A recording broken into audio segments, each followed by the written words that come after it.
بے نمازی کی سزائیں۔ دعائے عطار: یا رب کریم، جو کوئی 17 صفحات کا رسالہ بے نمازی کی سزائیں پڑھ یا سن لے اسے پکا نمازی بنا اور اس کی ماں باپ سمیت بے حساب مغفرت فرما، آمین بجاہ خاتم النبیین صلی اللہ علیہ وآلہ وسلم۔ درود شریف کی فضیلت: مسلمانوں کے دوسرے خلیفہ حضرت عمر فاروق رضی اللہ عنہ نے فرمایا، بے شک دعا زمین و آسمان کے درمیان ٹھہری رہتی ہے اور اس سے کوئی چیز اوپر کی طرف نہیں جاتی جب تک تم اپنے نبی اکرم صلی اللہ علیہ وآلہ وسلم پر درود پاک نہ پڑھ لو۔ صلو علی الحبیب صلی اللہ تعالی علی محمد۔ میں نے ایسا کیوں کیا؟ حضرت ابو عثمان رضی اللہ عنہ فرماتے ہیں کہ میں حضرت سلمان فارسی رضی اللہ عنہ کے ساتھ ایک درخت کے نیچے کھڑا تھا کہ آپ رضی اللہ عنہ نے اس درخت کی ایک خشک ٹہنی کو پکڑا اور اسے ہلایا یہاں تک کہ اس کے پتے جھڑ گئے۔ پھر فرمایا، اے ابو عثمان، کیا تم مجھ سے نہیں پوچھو گے کہ میں نے ایسا کیوں کیا؟ میں نے پوچھا، آپ نے ایسا کیوں کیا؟ فرمایا، ایک مرتبہ میں رحمت عالم صلی اللہ علیہ وآلہ وسلم کے ساتھ ایک درخت کے نیچے کھڑا تھا تو سرکار مدینہ صلی اللہ علیہ وآلہ وسلم نے اسی طرح کیا اور اس درخت کی ایک خشک ٹہنی کو پکڑ کر ہلایا یہاں تک کہ اس کے پتے جھڑ گئے۔ پھر فرمایا، اے سلمان، کیا تم مجھ سے نہیں پوچھو گے کہ میں نے یہ عمل کیوں کیا؟ میں نے عرض کیا، آپ نے ایسا کیوں کیا؟ ارشاد فرمایا، بے شک جب مسلمان اچھی طرح وضو کرتا ہے اور 5 نمازیں ادا کرتا ہے تو اس کے گناہ اس طرح جھڑتے ہیں جس طرح یہ پتے جھڑ جاتے ہیں۔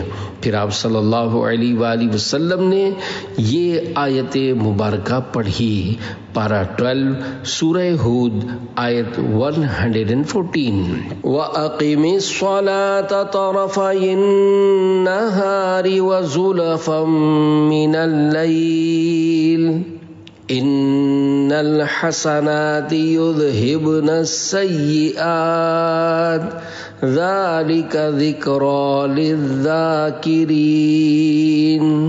ترجمہ کنز ایمان: اور نماز قائم رکھو دن کے دونوں کناروں اور کچھ رات کے حصوں میں، بے شک نیکیاں برائیوں کو مٹا دیتی ہیں، یہ نصیحت ہے نصیحت ماننے والوں کو۔ پیارے پیارے اسلامی بھائیوں، الحمدللہ نماز ایک عظیم عبادت ہے، جو پابندی سے پڑھے گا وہ جنت کا حقدار ہوگا اور جو نہیں پڑھے گا وہ عذاب نار کا حقدار بنے گا۔ ہر مسلمان عاقل و بالغ مرد و عورت پر روزانہ 5 وقت کی نماز فرض ہے۔ اس کی فرضیت یعنی فرض ہونے کا انکار کفر ہے، اور جو جان بوجھ کر ایک نماز چھوڑے وہ فاسق، سخت گناہگار اور عذاب نار کا حقدار ہے۔ نماز ایک تاکیدی فریضہ ہے کہ اللہ پاک نے قرآن پاک میں نماز قائم کرنے کی تاکید فرمائی ہے۔ قرآن پاک اور احادیث مبارکہ میں بے نمازی کے لیے بہت سی سزائیں بیان فرمائی گئی ہیں، جن میں سے چند سزائیں سنیے اور عبرت حاصل کیجیے۔ بے نمازیوں کے لیے جہنم کی خوفناک وادی، پارہ 16 سورہ مریم کی آیت نمبر 59 میں اللہ پاک ارشاد فرماتا ہے، فَخَلَفَ مِن بَعْدِهِمْ خَلْفٌ أَضَاعُوا الصَّلَاةَ وَاتَّبَعُوا الشَّهَوَاتِ فَسَوْفَ يَلْقَوْنَ غَيًّا۔ ترجمہ کنز ایمان: تو ان کے بعد ان کی جگہ وہ ناخلف آئے جنہوں نے نمازیں گوائیں یعنی ضائع کی اور اپنی خواہشوں کے پیچھے ہوئے تو ان قریب وہ دوزخ میں غی کا جنگل پائیں گے۔ ہولناک کنواں بیان کی ہوئی آیت مقدسہ میں غی کا تذکرہ ہے۔ حضرت علامہ مولانا مفتی محمد امجد علی اعظمی رحمت اللہ علیہ فرماتے ہیں، غی جہنم میں ایک وادی ہے جس کی گرمی اور گہرائی سب سے زیادہ ہے، اس میں ایک کنواں ہے جس کا نام ہب ہب ہے۔ جب جہنم کی آگ بجھنے پر آتی ہے، اللہ پاک اس کنویں کو کھول دیتا ہے جس سے وہ بدستور یعنی پہلے کی طرح بھڑکنے لگتی ہے۔ اللہ پاک فرماتا ہے، پارہ 15 سورہ بنی اسرائیل آیت 97، کلما خبت زدناہم سعیرا، جب بجھنے پر آئے گی ہم انہیں اور بھڑک زیادہ کریں گے۔ یہ کنواں بے نمازوں اور زانیوں اور شرابیوں اور سود خوروں اور ماں باپ کو ایذا دینے والوں کے لیے ہے۔ دنیاوی کنواں۔ اے عاشقان نماز، خوف خداوندی سے لرز اٹھو اور گھبرا کر جلد اپنے گناہوں سے توبہ کر لو۔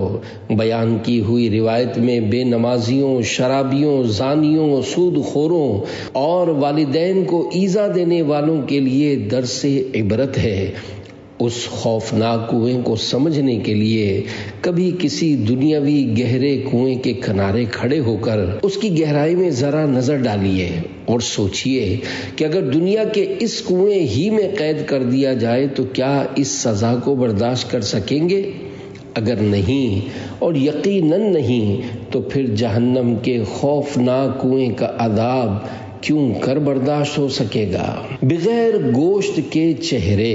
قرۃ العیون میں نقل کردہ ایک حدیث پاک میں یہ مضمون ہے کہ امت مصطفیٰ کے 10 افراد ایسے ہیں جن پر اللہ پاک بروز قیامت غضبناک ہوگا۔ ان کے چہرے بغیر گوشت کی ہڈیوں کا ڈھانچہ ہوں گے اور انہیں جہنم کی طرف لے جانے کا حکم صادر فرمائے گا۔ وہ 10 افراد یہ ہیں: نمبر 1 بوڑھا زانی، نمبر 2 گمراہ پیشوا، 3 شراب کا عادی، 4 ماں باپ کا نافرمان، 5 چغل خور، 6 جھوٹی گواہی دینے والا، 7 زکوٰۃ نہ دینے والا، 8 سود خور، 9 ظالم اور 10 بے نمازی۔ مگر بے نمازی کے لیے دگنا یعنی ڈبل عذاب ہوگا، اور بے نمازی بروز قیامت اس حال میں اٹھے گا، اس کے دونوں ہاتھ اس کی گردن میں بندھے ہوں گے اور فرشتے اس کی پٹائی کر رہے ہوں گے۔ جنت اس سے کہے گی، نہ تو مجھ سے ہے اور نہ میں تجھ سے، اور جہنم کہے گا، میں تجھ سے ہوں اور تو مجھ سے۔ اللہ پاک کی قسم، یقیناً میں تجھے شدید ترین عذاب دوں گا۔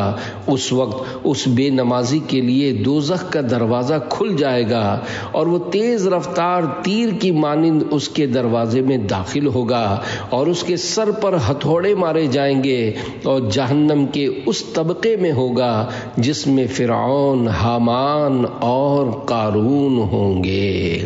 بے نمازی کے لیے نہ نور ہوگا اور نہ دلیل اور نجات۔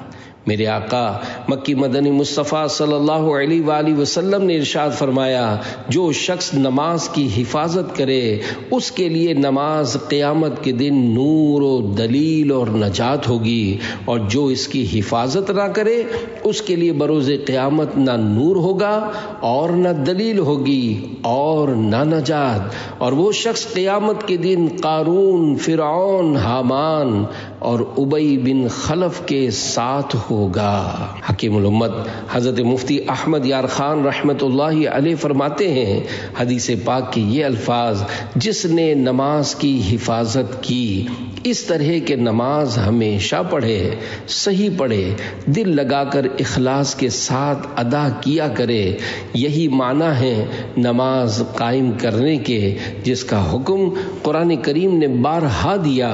اقیم الصلاۃ، پارہ 1 سورہ بقرہ آیت 43، یعنی نماز قائم رکھو۔ اور حدیث پاک کے اس حصے نماز بروز قیامت نور و دلیل و نجات ہوگی کے بارے میں فرماتے ہیں قیامت میں قبر بھی داخل ہے کیونکہ موت بھی قیامت ہی ہے۔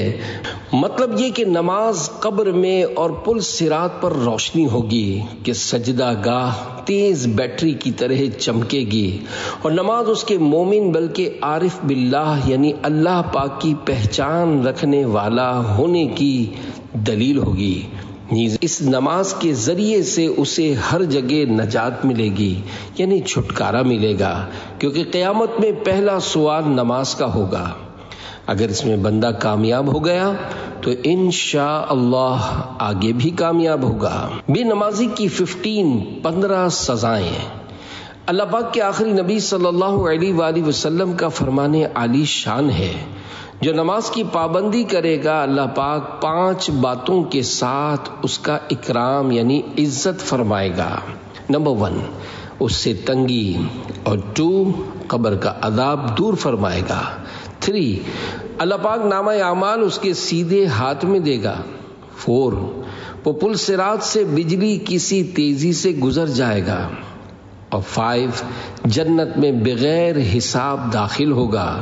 اور جو سستی کی وجہ سے نماز چھوڑے گا اللہ پاک اسے 15 سزائیں دے گا، 5 دنیا میں، 3 موت کے وقت، 3 قبر میں، اور 3 قبر سے نکلتے وقت۔ دنیا میں ملنے والی 5 سزائیں۔ نمبر 1، اس کی عمر سے برکت ختم کر دی جائے گی۔ 2، اس کے چہرے سے نیک بندوں کی نشانی مٹا دی جائے گی۔ 3، اللہ پاک اسے کسی عمل پر ثواب نہ دے گا۔ 4، اس کی کوئی دعا آسمان تک نہ پہنچے گی۔ اور 5، نیک بندوں کی دعاؤں میں اس کا کوئی حصہ نہ ہوگا۔ موت کے وقت دی جانے والی 3 سزائیں۔ نمبر 1، وہ ذلیل ہو کر مرے گا۔ 2، بھوکا مرے گا۔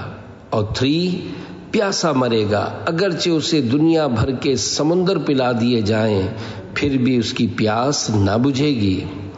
قبر میں دی جانے والی 3 سزائیں۔ نمبر 1، اس کی قبر کو اتنا تنگ کر دیا جائے گا کہ اس کی پسلیاں ایک دوسرے میں داخل ہو جائیں گی۔ 2، اس کی قبر میں آگ بھڑکا دی جائے گی، پھر وہ دن رات انگاروں پر لوٹ پوٹ ہوتا رہے گا۔ اور 3، قبر میں اس پر ایک اژدہا یعنی بہت بڑا سانپ مسلط کر دیا جائے گا، جس کا نام الشجاع الاقرع یعنی گنجا سانپ ہے۔ اس کی آنکھیں آگ کی ہوں گی، جبکہ ناخن لوہے کے ہوں گے۔ ہر ناخن کی لمبائی 1 دن کی مسافت یعنی فاصلے تک ہوگی۔ وہ میت سے کلام یعنی بات کرتے ہوئے کہے گا، میں الشجاع الاقرع یعنی گنجا سانپ ہوں۔ اس کی آواز کڑکدار بجلی کی سی ہوگی۔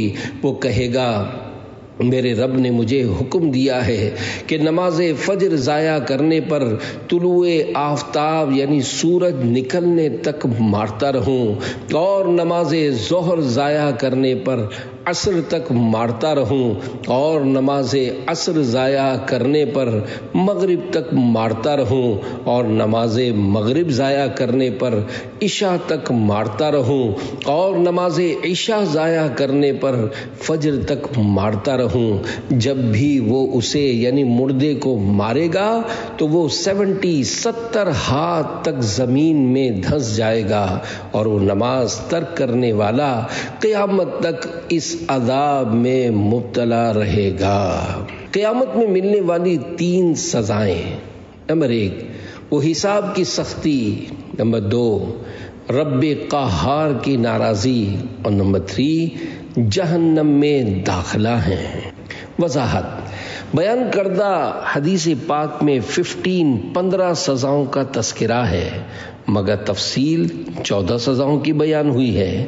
شاید راوی 15ویں سزا بھول گئے، البتہ فقی ابو اللیث سمرقندی رحمۃ اللہ علیہ کی نقل کردہ روایت میں مکمل 15 سزاؤں کا تذکرہ ہے، جن میں یہ شامل کر لیں تو 15 کا عدد پورا ہو جاتا ہے۔ دنیا میں اس سے مخلوق نفرت کرے گی۔ نماز میں سستی کرنے والے سوچیں، کیا انہیں منظور ہے کہ ان کی عمر سے برکت اٹھا لی جائے؟ کیا انہیں منظور ہے کہ ان کی دعائیں قبول نہ ہوں؟ کیا انہیں منظور ہے کہ نیک لوگوں کی دعائیں ان کے حق میں قبول نہ ہوں؟ کیا انہیں منظور ہے کہ نمازوں میں سستی کرنے کے سبب وہ ذلت کی موت مارے جائیں؟ کیا انہیں منظور ہے کہ مرتے وقت انہیں ایسی شدت کی پیاس لگی ہو کہ سمندروں کا پانی پلانے کے باوجود ان کی پیاس نہ بجھے؟ کیا انہیں منظور ہے کہ قبر اس طرح دبائے کہ ان کی پسلیاں ٹوٹ پھوٹ کر ایک دوسرے میں داخل ہو جائے؟ کیا انہیں منظور ہے کہ ان کی قبر میں آگ بھڑکا دی جائے اور وہ آگ میں الٹ پلٹ ہوتے رہیں؟ کیا انہیں منظور ہے کہ قبر میں بہت بڑا سانپ ان پر مسلط کر دیا جائے جو انہیں ہر وقت مارتا رہے، اور ایک بار مارے تو وہ 70 گز زمین میں دھنس جائیں اور پھر وہ اپنے ناخن زمین میں داخل کر کے اپنا پنجہ ڈال کر انہیں نکالے اور پھر مارے؟ کیا انہیں منظور ہے کہ کل بروز قیامت آگ کا بادل ان کے سامنے آئے؟ کیا انہیں منظور ہے کہ اللہ پاک چشمے غضب سے ان کی طرف دیکھے جس کے سبب ان کے چہرے کی کھال اور گوشت جھڑ جائے؟ کیا انہیں منظور ہے کہ قیامت کے دن اللہ پاک ان سے سخت ناراض ہو جائے اور سختی سے حساب لے اور پھر جہنم کا حکم سنا دے؟ یقیناً یہ انہیں منظور نہیں ہوگا۔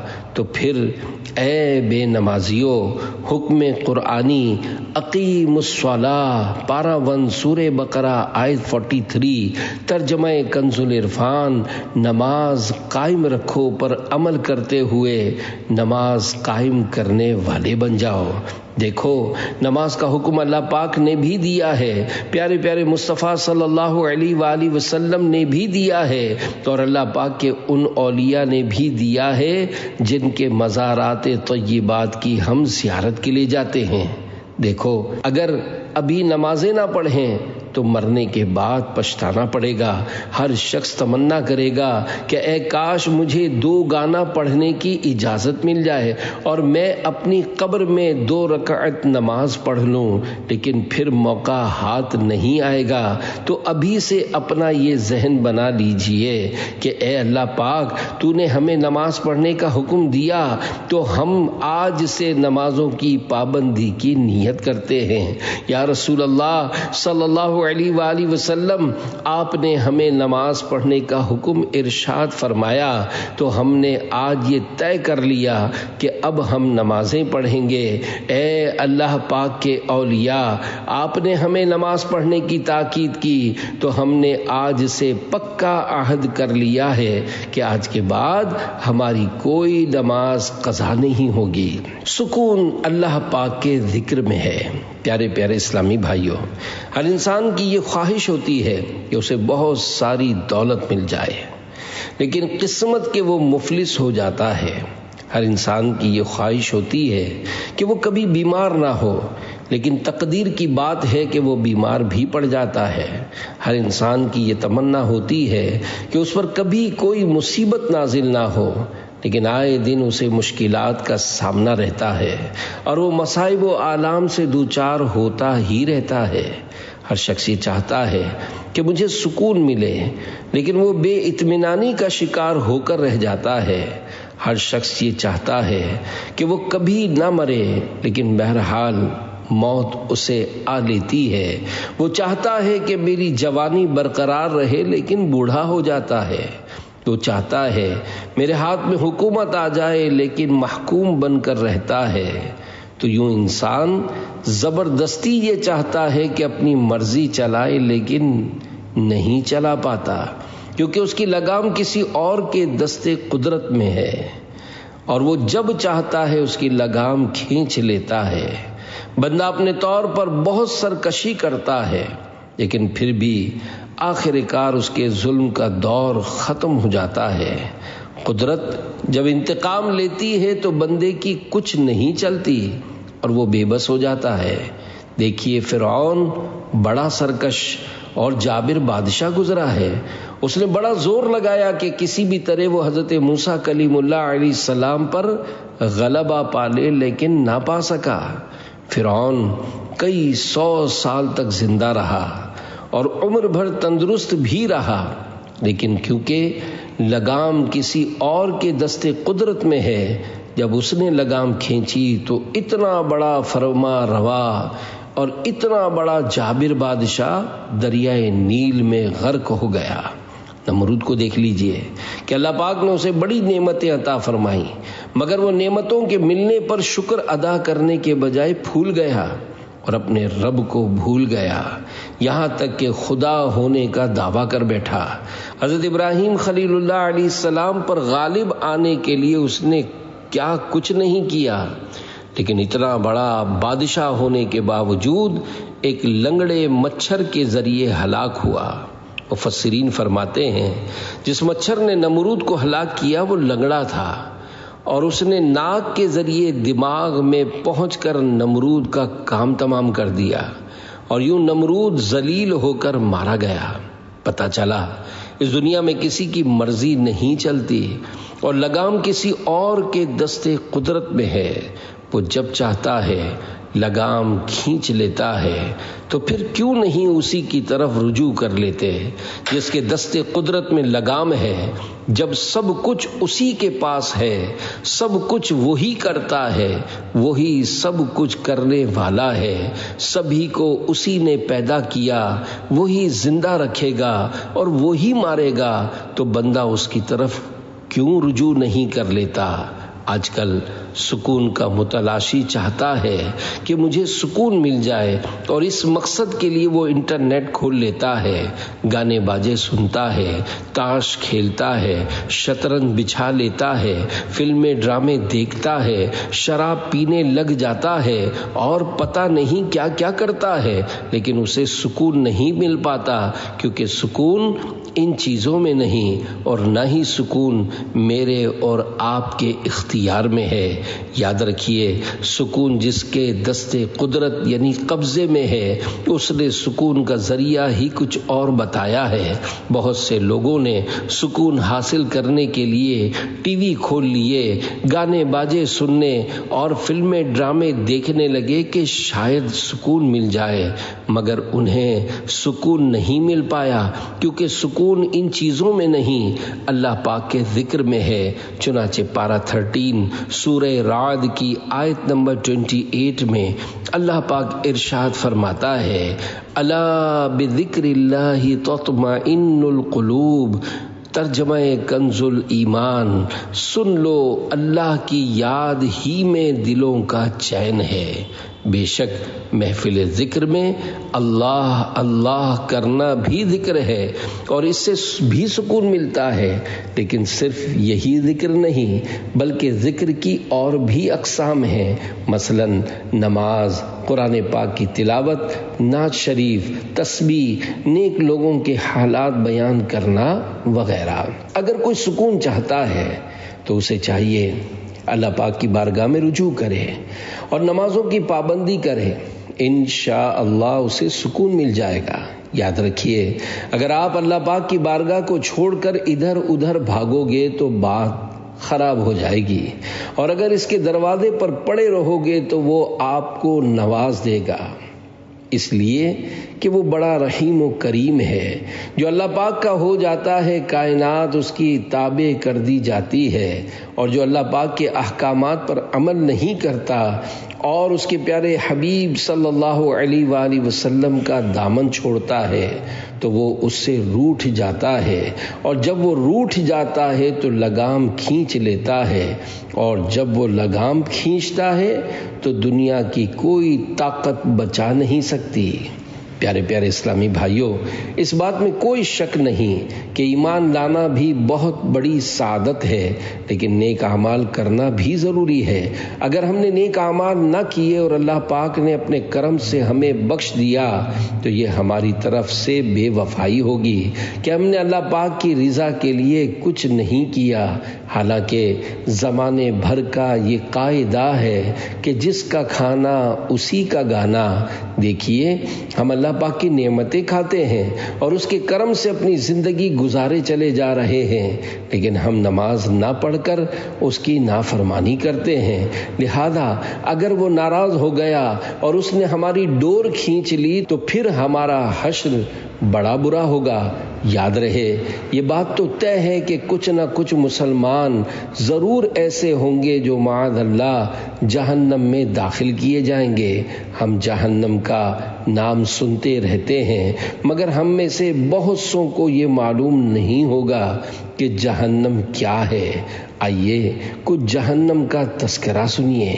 جہنم کی شدت اور تمازت کا عالم۔ حضور اکرم صلی اللہ علیہ وآلہ وسلم کے دربار میں حضرت جبریل امین علیہ السلام حاضر ہوئے اور عرض کی یا رسول اللہ صلی اللہ علیہ وآلہ وسلم، اس ذات کی قسم جس نے آپ صلی اللہ علیہ وآلہ وسلم کو نبی برحق بنا کر بھیجا ہے، اگر جہنم کو سوئی کے ناکے کے برابر کھول دیا جائے تو تمام زمین والے اس کی گرمی سے ہلاک ہو جائیں۔ کروڑوں اربوں میل جہنم ہم سے دور ہے، اس کے باوجود اس کی تپش اتنی ہے کہ اگر سوئی کے ناکے کے برابر اس کو کھول دیا جائے تو ساری مخلوق ہلاک ہو جائے۔ جو خود اس جہنم میں جائے گا اس کا حال کیا ہوگا؟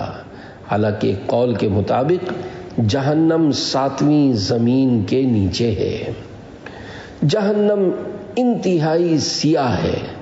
حضرت ابو ہریرہ رضی اللہ عنہ سے روایت ہے کہ حضور اقدس صلی اللہ علیہ وآلہ وسلم نے ارشاد فرمایا، جہنم کی آگ 1000 سال بھڑکائی گئی یہاں تک کہ وہ سرخ ہو گئی، پھر 1000 سال بھڑکائی گئی یہاں تک کہ وہ سفید ہو گئی، پھر 1000 سال بھڑکائی گئی یہاں تک کہ اب وہ انتہائی سیاہ ہے۔ اندھیرا ہونا بذات خود عذاب ہے۔ اگر بجلی چلی جائے تو اندھیرا ہونے کے سبب لوگ بے چین و پریشان ہو جاتے ہیں، تو یوں اندھیرا خود ایک دہشت زدہ کرنے والا ہے، اور پھر اس کے ساتھ ساتھ اتنی خطرناک سیاہ آگ بھی ہوگی۔ خرابی ہے اس بد نصیب شخص کے لیے جو جہنم میں جائے گا۔ اللہ پاک کی رحمت سے مایوس نہ ہو۔ پیارے پیارے اسلامی بھائیوں، اللہ پاک کی رحمت سے مایوس مت ہوں۔ بس آپ اللہ پاک کے فرائض مثلا نماز، روزہ، حج اور زکوٰۃ وغیرہ کو خوش اسلوبی کے ساتھ انجام دیتے رہیں، اس کی منع کی ہوئی چیزوں سے باز رہیں، اور اس کے پیارے حبیب صلی اللہ علیہ وآلہ وسلم کا دامن مضبوطی سے تھامے رکھیں۔ اللہ پاک آپ سے راضی ہو جائے گا اور دونوں جہاں میں آپ کا بیڑا پار ہوگا۔ دیکھیے، ہم اپنے بچوں سے محبت کرتے ہیں اور محبت کی وجہ سے ان کی ہر فرمائش پوری کرتے ہیں۔ مثلا اگر ہمارا بچہ بولے ابو مجھے موٹر کار چاہیے، تو ہم اسے کہتے ہیں کہ میرے بیٹے 1 نہیں 2 دلا دوں گا، اور پھر 1 کے بجائے 2 چابی والی موٹر کاریں اس کے لیے مہیا کر دیتے ہیں۔ اسی طرح اگر ہمارا بچہ بولے ابو مجھے سائیکل چاہیے، تو ہم محبت میں اس کی یہ خواہش بھی پوری کر دیتے ہیں۔ اب ہم اپنا جائزہ لیں کہ ہم سرکار صلی اللہ علیہ وآلہ وسلم سے محبت کا دم بھرتے اور خود کو عاشقان رسول کہلاتے ہیں، مگر نمازیں قضا کر دیتے ہیں، حالانکہ سرکار صلی اللہ علیہ وآلہ وسلم نے ارشاد فرمایا جعلت قرۃ عینی فی الصلاۃ، یعنی نماز میں میری آنکھوں کی ٹھنڈک رکھی گئی ہے۔ دیکھیے، جس سے محبت ہوتی ہے اس کی آنکھوں کی ٹھنڈک کا لحاظ کیا جاتا ہے، لیکن ہم محبت کرنے کے باوجود پیارے آقا صلی اللہ علیہ وآلہ وسلم کی آنکھوں کی ٹھنڈک کا لحاظ نہیں کرتے۔ صحابہ کرام رضی اللہ عنہم کو سرکار صلی اللہ علیہ وآلہ وسلم سے سچی محبت تھی، اس لیے وہ آپ صلی اللہ علیہ وآلہ وسلم کی اداؤں کو ادا کرنے کی بھرپور کوشش کرتے تھے۔ اس ضمن میں چند واقعات سنیے۔ وضو کرتے ہوئے مسکرانے لگے۔ مسلمانوں کے تیسرے خلیفہ حضرت عثمان غنی رضی اللہ عنہ زبردست عاشق رسول بلکہ عشق مصطفیٰ کا عملی نمونہ تھے۔ ایک بار حضرت عثمان غنی رضی اللہ عنہ وضو کرتے ہوئے مسکرانے لگے۔ لوگوں نے وجہ پوچھی تو فرمانے لگے میں نے ایک مرتبہ سرکار نامدار صلی اللہ علیہ وآلہ وسلم کو اسی جگہ پر وضو فرمانے کے بعد مسکراتے ہوئے دیکھا تھا۔ وضو کر کے خندہ ہوئے شاہ عثمان، کہا کیوں تبسم بھلا کر رہا ہوں، جواب سوال مخاطب دیا پھر کسی کی ادا کو ادا کر رہا ہوں۔ صلو علی الحبیب صلی اللہ علی محمد۔ کسی کی ادا کو ادا کر رہا ہوں۔ حضرت عبداللہ بن عمر رضی اللہ عنہما مکہ مکرمہ جاتے ہوئے ایک جھڑ بیریا کی شاخوں میں اپنا امامہ شریف الجھا کر کچھ آگے بڑھ جاتے ہیں، پھر واپس ہوتے اور امامہ شریف چھڑا کر آگے بڑھتے۔ لوگوں نے پوچھا یہ کیا؟ ارشاد فرمایا رسول اللہ صلی اللہ علیہ وآلہ وسلم کا امامہ شریف اس بیر میں الجھ گیا تھا اور حضور صلی اللہ علیہ وآلہ وسلم اتنی دور آگے بڑھ گئے تھے اور واپس ہو کر اپنا امامہ شریف چھڑایا تھا۔ پیارے پیارے اسلامی بھائیوں، دیکھا آپ نے صحابہ کرام رضی اللہ عنہم کو پیارے آقا مدینے والے مصطفیٰ صلی اللہ علیہ وآلہ وسلم سے کس قدر محبت تھی کہ وہ حتی الامکان آپ صلی اللہ علیہ وآلہ وسلم کی اداؤں کو اپنانے کی کوشش کیا کرتے تھے۔ صحابہ کرام رضی اللہ عنہم کو سرکار صلی اللہ علیہ وآلہ وسلم سے حقیقی محبت تھی، لیکن آج ہماری محبت صرف باتوں تک محدود ہے۔ ابھی آپ نے سنا کہ حضرت عبداللہ بن عمر رضی اللہ عنہما امامہ شریف سجائے ہوئے تھے، جبکہ ہم نے امامہ شریف کی سنت کو چھوڑ دیا ہے۔ الحمدللہ عاشقان رسول کی دینی تحریک دعوت اسلامی نے اس گئے گزرے دور میں امامہ شریف کی سنت کو زندہ کر دیا ہے۔ یہی وجہ ہے کہ آج ہمیں ہزاروں نہیں بلکہ لاکھوں سروں پر امامے کے تاج نظر آ رہے ہیں، ورنہ پہلے بہت ہی کم لوگ امامہ شریف سجاتے تھے۔ یاد رکھیے ننگے سر رہنے کی صورت جب ہی میسر آئے گی جب آپ امامہ شریف پہننا چھوڑ دیں گے، کیونکہ امامہ شریف جیب میں رکھنا مشکل ہے جبکہ ٹوپی جیب میں رکھ لینا آسان ہے۔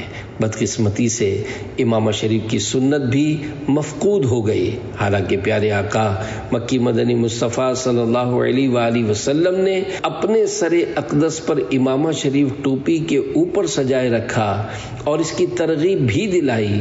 چنانچہ ایک بار آپ صلی اللہ علیہ وآلہ وسلم نے امامہ شریف کی طرف اشارہ کرتے ہوئے فرمایا فرشتوں کے تاج ایسے ہی ہوتے ہیں۔ ایک مقام پر ارشاد فرمایا امامے باندھو کہ اس سے تمہارا حلم بڑھے گا۔ یاد رکھیے ہمیں حقیقی معنوں میں اولیاء کرام رحمت اللہ علیہم کی خوشنودی یعنی رضا جب ہی حاصل ہوگی کہ جب ہم ان کی سیرت پر عمل کریں گے۔ اولیاء کرام نے اپنی پوری زندگی سنتوں کو عام کرنے کے لیے وقف کر رکھی تھی اور وہ حضرات پوری زندگی سنتوں کا درس دیتے رہے، جبکہ آج ہم نے عملی طور پر یہ طے کر لیا ہے کہ سنتیں اپنانے پر سختی سے پابندی ہے۔ کیا خطا ہم سے ایسی ہوئی ہے؟ پیارے پیارے اسلامی بھائیوں، آج لوگ کہتے ہیں پتہ نہیں کیا وجہ ہے کہ ہمارے گھروں سے بیماری نہیں جاتی، ہمارے گھروں سے بے روزگاری نہیں جاتی، ہمارے یہاں اولاد نہیں ہوتی، ہمارے یہاں یہ پریشانی ہے اور وہ پریشانی ہے، اور یہ کہتے سنائی دیتے ہیں کہ پتہ نہیں کیا خطا ہم سے ایسی ہوئی ہے جس کی ہم کو سزا مل رہی ہے، جبکہ حالت یہ ہے کہ چہرے سے داڑھی صاف کر کے اسے دشمنان مصطفیٰ جیسا بنایا ہوتا ہے اور نمازیں بھی بالکل نہیں پڑھتے۔ اگر آپ چاہتے ہیں کہ آپ کے گھر سے بیماریاں، بے روزگاریاں، بے اولادیاں اور پریشانیاں دور ہوں تو پیارے آقا صلی اللہ علیہ وآلہ وسلم کی سنتوں پر عمل کیجئے اور پابندی سے نمازیں پڑھیے۔ انشاءاللہ آپ کو ذہنی اور دلی سکون حاصل ہوگا اور آپ کا گھر امن و خوشحالی کا گہوارہ بن جائے گا۔ صلو علی الحبیب صلی اللہ علی محمد۔